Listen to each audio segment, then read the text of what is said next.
Hello friends, मैं Arun maths पर आपका स्वागत करता हूं। आज हम लोग देखेंगे नंबर सिस्टम यानी संख्या पद्धति के पार्ट 11 के बारे में। यानी आज ये प्रश्नावली ए आपकी समाप्त हो जाएगी। तो चलिए प्रारंभ करते हैं। निम्नलिखित में से कौन सी संख्या 18 से विभक्त नहीं होती है? 18 से विभक्त नहीं होती। 18 से विभाज्यता का नियम पहले जाने हम। 18 का फैक्टर करेंगे तो क्या आ जाएगा? 2 गुणे 9 आ जाएगा। जो संख्या 2 से भी कटे और 9 से भी कटे वो किससे कटेगी? 18 से कटेगी। तो चलिए 2 से विभाज्यता का नियम क्या है? इकाई के स्थान पर 0 या फिर 2 का गुणा जाता तो वह संख्या 2 से विभाजित होती है। तो देखिए ये भी कैंसिल हो जाएगा, ये भी कैंसिल हो जाएगा, ये भी कैंसिल हो। क्या ये कटेगा? ये नहीं कटेगा। तो आंसर कौन सा हो गया? आंसर डी वाला ये आपका क्या हो गया? आंसर। अगला क्वेश्चन देखते हैं। निम्नलिखित में से कौन सी संख्या 24 से पूर्णतः विभक्त हो? 24 से विभाज्यता का नियम, इसका फैक्टर कीजिए 3 गुणे 8 यानी 8 तरीके 24। जो संख्या 3 से भी कटे और 8 से भी कटे वो किससे कटेगी? 24 से। तो चलिए पहले 8 से काटते हैं। 8 से विभाज्यता का नियम क्या है? इकाई, दहाई और सैकड़ा यदि 8 से कट जाता है वो संख्या 8 से विभाजित मानी जाएगी। तो चलिए इसको काटिए। 8 9 72 नहीं जाएगा। 8 64 64 हुआ तो बचा कितना? 7 यानी कितना बचा? 78। फिर 8 से काटेंगे ये नहीं कटेगा यानी ये ऑप्शन नहीं हो सकता। फिर उसके बाद देखिए ये इसको काटिए। 8 एकम 8 यानी ये भी नहीं कटेगा। फिर इसको देखिए काटिए। 8 एकम 8 ये भी नहीं कटेगा। देखिए ये आंसर हो गया। देखिए यहाँ पर देखिए 8 9 72 8 9 72 8 दूनी 16 कैंसिल हो गया। अब ये 3 से विभाजित है। देखिए 3 है और ये भी कैंसिल होगा, ये भी और 2 1 3 ये भी कैंसिल होगा। 7 5 12 ये भी कैंसिल हो गया 3 से। यानी ऑप्शन कौन सा हो जाएगा? डी वाला ये आपका ऑप्शन हो। अगला देखते हैं क्वेश्चन। किसी संख्या को 7 से गुणा करने पर गुणनफल का प्रत्येक अंक 3 प्राप्त होता है। ऐसी सबसे छोटी संख्या कितनी है? अब ऐसी सबसे छोटी संख्या क्या है? पहले देखिए आंसर जो है 5 अंक दिया है। आंसर में 5 अंक दिया है तो प्रत्येक अंक 6 हो जाएगा। देखिए 3 3 3 3 3 3। अब इसको 7 से भाग दीजिए, आपका आंसर आ गया। 7 से भाग दीजिए यानी अगर 7 से भाग देंगे तो 7 चौक 28, 7 चौक 28 हो जाएगा। अगर ये 28 होगा तो बचेगा कितना? 5 बचेगा। तो अब 3 लिख लेते हैं यानी ये वाला 3 लिखें। 7 सते 49, 7 सते कितना होगा? 49 होगा। 49 1 50 बचेगा कितना? बचेगा कितना? 4 बचेगा यानी 3। काटिए फिर से। 7 छक 42, 7 छक 42 तो 7 छक 42 बचेगा कितना? 1 बचेगा। अब इसके बाद 3 उतारिए। अब यहाँ पर 3 लिखिए। देखिए 7 एकम 7 बचेगा कितना? 6 बचेगा। फिर इसके बाद 7 9 63 यानी 47 61 9 कितना हो जाएगा? 47 61 9। ये तीसरा वाला आंसर हो गया आपका। अगला देखते हैं। 1 से 200 के बीच कितनी पूर्णांक जो 2 और 3 से विभक्त हैं? 2 और 3 से विभक्त है। 1 से कितने के बीच में? 200 के बीच में। तो 2 और 3 का क्या करेंगे? आप इसका एलसीएम निकाल लीजिए। कितना हो जाएगा? 6। यानी जो संख्या 2 से भी कटेगी 3 से कटेगी वो संख्या कितनी है? 6 है। तो 6 से भाग दीजिए यानी 6 3 18, 6 3 18 कितना आंसर हो जाएगा? 33। ये आपका आंसर। अगला देखते हैं। एक संख्या को 13 से विभक्त करने पर 1 शेष बचता है। यदि भागफल को 5 से भाग दे तो 3 शेष बचता है। यदि इस संख्या को 65 से भाग दे तो शेषफल क्या बचेगा? पहले तो 13 से भाग दीजिए तो शेषफल कितना बचना चाहिए? 1। अब देखिए इसमें भाग दीजिए। 13 एकम 13 नहीं शेष बच रहा है। 13 दूनी 26 यानी 13 एकम 13 इसमें भी उतना 1 शेष नहीं बच रहा है। 13 दूनी 26 2 शेष बच रहा है। 13 3 39 यानी कितना शेष बच रहा है? 1 बच रहा है। तो डायरेक्ट यही आपका आंसर हो गया, वो तीनों नहीं। अगला देखते हैं। किसी संख्या में 7 जोड़कर योगफल को 5 से गुणा करके गुणनफल को 9 से भाग देते हैं। इस प्रकार प्राप्त भागफल में से 3 घटाने पर 12 शेष बचते हैं। तो शेषफल क्या है? तो देखिए किसी संख्या में 7 जोड़कर यानी 7 जोड़कर संख्या को मानते हैं यक्स और यक्स मानते हैं इसमें 7 जोड़ दीजिए। और उसके बाद कह रहा योगफल को 5 से गुणा करने पर 5 से गुणा करके गुणनफल को 9 से भाग देते हैं। गुणनफल को 9 से भाग देते हैं। इस प्रकार प्राप्त भागफल में से 3 घटाने पर शेषफल कितना बचता है? 12 बचता है। तो चलिए अब इसका मान निकालिए। तो अगर इसको इधर भेजेंगे तो 15 हो जाएगा। गुणा कीजिए। 5x + 5 × 7 = 35 हो जाएगा।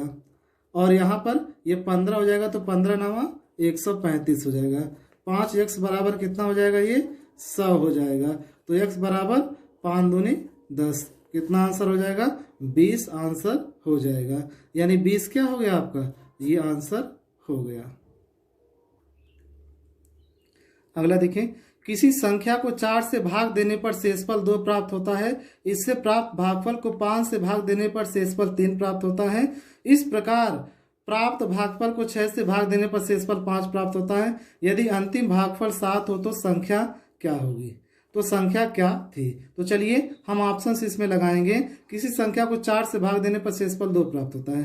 पहले इसको लेते 4 से भाग दीजिए, 4 दूनी 8, 4 चौको 16, कितना शेषफल हुआ 2, यानी 4 दूनी 8, 4 चौको 4 दूनी 8, 4 दूनी 8, 4 चौको 16, शेषफल कितना प्राप्त हुआ 2। इससे प्राप्त भागफल को 5 से भाग देने पर शेषफल 3 प्राप्त होता है। 5 से अगर इसमें भाग देंगे शेषफल कितना आएगा, 4 आएगा। यानी वहां पर क्या कह रहा है, यहाँ पर 3 कह रहा है, यानी ये ऑप्शन ये कैंसिल हो गया। अब इसको देखते हैं, 4 से भाग देने पर शेषफल 2 प्राप्त होता है, भाग दीजिए, यानी 4 दूनी 8 हो गया, 4 दूनी 8, 4 तिहाई 12, 4 3 12, तो बचा कितना 3, यानी 34, 4 बटे 32, 2 शेषफल प्राप्त हुआ। अब इससे प्राप्त भागफल को 5 से भाग देने पर 3 शेषफल प्राप्त होता है। 5 से भाग दीजिए, 5 से भाग दीजिए, 3 शेषफल देखिए आता है, यानी 5 चौको 20, 5 7 35, 5 चौको 20, 5 7 35, यानी 3 शेषफल आया है। इस प्रकार प्राप्त भागफल को 6 से भाग देने पर 5 शेषफल आता है। 6 से भाग दीजिए, 6 7 42, तो 5 शेषफल आता है। यदि अंतिम भागफल कितना है, 7 हो तो क्या थी, यानी संख्या कौन सी होगी, 954। 4 प्राकृतिक संख्याएं इस प्रकार है कि उन्हें 3-3 करके जोड़ने पर योगफल 180, 197, 208 तथा 222 प्राप्त होता है। इन संख्याओं का माध्य कितना है। तो देखिए 4 संख्याएं A, B, C, D है। आप कह रहा है 3-3 करके योग कीजिए, A plus B plus C, कितना हो जाएगा, ये 180 हो जाएगा। फिर उसके बाद B plus C plus D, कितना हो जाएगा, 197 हो जाएगा। फिर उसके बाद C plus D plus A, कितना हो जाएगा, 208 हो जाएगा। फिर उसके बाद D plus A plus B हो जाएगा, कितना हो जाएगा, 222। अब इसको जोड़ दीजिए, इसको जोड़िए, इसको जोड़िए, यानी 8 2 10 7 17, 7 आया। फिर 9 2 11, 9 2 11, 8 19, 19 से कितना हो जाएगा, 20, 2 2 4, 4 2 6, 2 8 हो गया। अब यहाँ पर देखिए A कितनी बार, 1 बार 2 बार 3 बार, यानी 3A हो जाएगा। B कितनी बार, 1 बार 2 बार 3 बार, यानी 3B हो जाएगा। फिर उसके बाद 3C हो जाएगा, फिर उसके बाद 3D हो जाएगा। और बराबर कितना है, 807 है। तो ये बताइए A plus B plus C plus D कितना हो जाएगा। 3 से भाग दीजिए, 3 दूनी 6 हो गया, तो 3 दूनी 6, यानी बचा कितना, 20, 3 6 18, 3 9 27, इतना हो गया। अब क्या कह रहा है, क्या पूछा, इन संख्याओं का माध्य। माध्य यानी क्या, औसत, यानी 269 में किससे भाग देंगे, आप 4 से भाग दीजिए, 4 छक्का 24, 24 बचा कितना, 29, यानी 4 सते 28, यानी 1/4, यानी कितना आ गया, 67 सही 1/4, ये क्या हो गया आंसर। अगला क्वेश्चन देखते हैं। 3 अंकों वाली एक संख्या 4A3 को 3 अंकों वाली दूसरी संख्या 984 में जोड़ने पर 4 अंकों वाली संख्या 13B7 प्राप्त होती है, जो 11 से विभाज्य है। तब 3A प्लस 4B का मान ज्ञात कीजिए। तो क्या कह रहा है, देखिए 3 अंकों की संख्या 4A3, फिर 3 अंकों की दूसरी संख्या 900 कितना हो जाएगा, 84 में जोड़ने पर 4 अंकों की संख्या प्राप्त होती है, यानी 13B7 प्राप्त होती है। तो चलिए 13B7 प्राप्त होती है, तो 11 का ये क्या है, ये 11 का गुणज है। तो कैसे गुणज है, देखिए 4 3 7 हो गया। अब यहाँ पर देखिए, यहाँ पर A है, यहाँ पर क्या है, A है, और यहाँ पर 8 है, और यहाँ पर क्या है, B है। तो अच्छा ये बताइए, और ये 9 4 कितना हो जाएगा, 13 हो जाएगा। 9 4 कितना हो जाएगा, 13 हो जाएगा। अब इसमें, अब ये 11 से अगर ये गुणज है 13B7, 11 से गुणज है तो एक अंकों को छोड़ दीजिए, नहीं 7 3 10 हो गया। और ये क्या है, ये 1 प्लस बी हो गया। इन दोनों का मान क्या होना चाहिए, 0 या फिर 11 का गुणज होना चाहिए। 0 या फिर क्या होना चाहिए, 11 का गुणज। ये बताएं हम 11 से विभाज्यता का नियम 0 या 11 गुणज होना चाहिए। तो देखिए ये 10 है ही, अगर बी का मान 9 आ जाता है तो ये कट जाएगा यानी 0 आ जाएगा। तो यानी बी का मान यहाँ पर क्या है, 9 आ गया। बी का मान 9 आ गया तो ए का मान ऑटोमेटिक कितना आ गया, ए का मान ऑटोमेटिक 1 आ गया। तो देखिए क्योंकि 8 1 9 ही होगा, तब 9 यहाँ पर लिखा हुआ है। अब क्या मान निकालना है, 3a प्लस 4b मान निकालना है। ए का मान कितना आ गया, 1 आ गया। 3 गुणे 1 प्लस 4 गुणे बी का मान 9 आ गया। 3 एकम 3, 4 9 कितना हो गया, 36। 4 9 कितना हो गया, 36। 36 3 कितना हो जाएगा, 39। 39 क्या हो गया, आंसर हो गया। अगला देखते हैं, दो ऐसी संख्याएं हैं कि पहली संख्या को 2 बार तथा दूसरी संख्या को 3 बार जोड़ा जाए तो योग 100 प्राप्त होता है।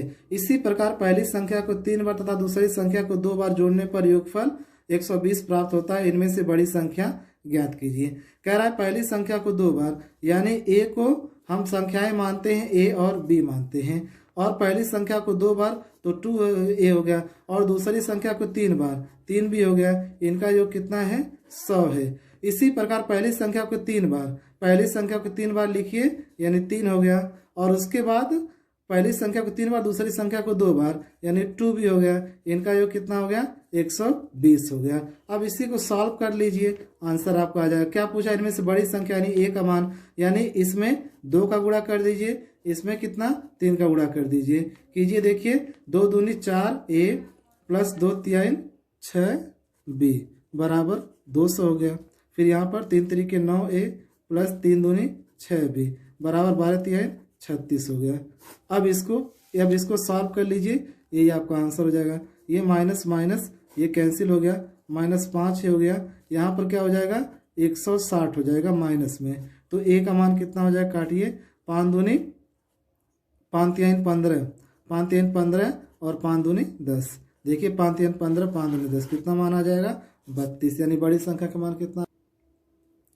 जब एक विद्यालय के सभी छात्रों को 54 छात्रों की पंक्ति में खड़ा किया जाता है तो 30 पंक्तियां बनती हैं। यदि इन्हें 45 छात्रों वाली पंक्तियों में खड़ा किया जाए तो ऐसी कितनी पंक्तियां बनेगी। यानी 54 क्या कर रहा है, इस सभी छात्रों को 54 छात्रों की पंक्ति में बैठाया जाता है तो इस प्रकार की कितनी पंक्तियां बनती हैं, 30 पंक्तियां बनती हैं। यदि 45 छात्रों वाली पंक्ति में खड़ा किया जाए तो ऐसी कितनी पंक्तियां बनेंगी, x पंक्तियां बनेगी। काटिए, 9 5 45, 9 6 54, 5 6 30, यानी 6 6 36। तो 36 क्या हो जाएगा, ये आपका आंसर हो जाएगा। देखिए अगला, 5 9 7 5 2 3 में 7 के स्थानीय व जाति मानों का अंतर ज्ञात कीजिए। 7 का स्थानीय मान निकालिए।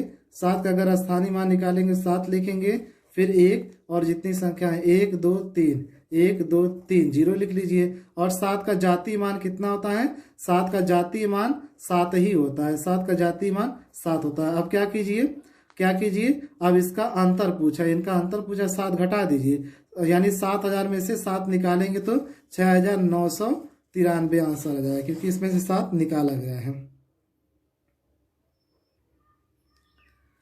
6 4 7 1 3 5 में 7 तथा 3 के स्थानीय मानों का अंतर कितना हो जाएगा। 7 तथा 3 का स्थानीय मान 6 4 7 1 3 5 यही है।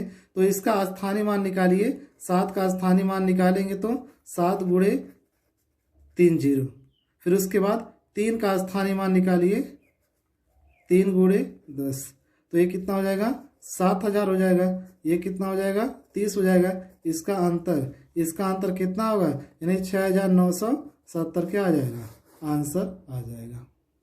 तो इस प्रकार हम लोग ये पहली प्रश्नावली समाप्त किए हैं, और अब हम लोग अगले दिन से बी प्रश्नावली के भी क्वेश्चन लगाएंगे। वीडियो देखने के लिए धन्यवाद। यदि वीडियो पसंद आ रही तो लाइक शेयर और कमेंट जरूर करें, आपको वीडियो कैसा लगा।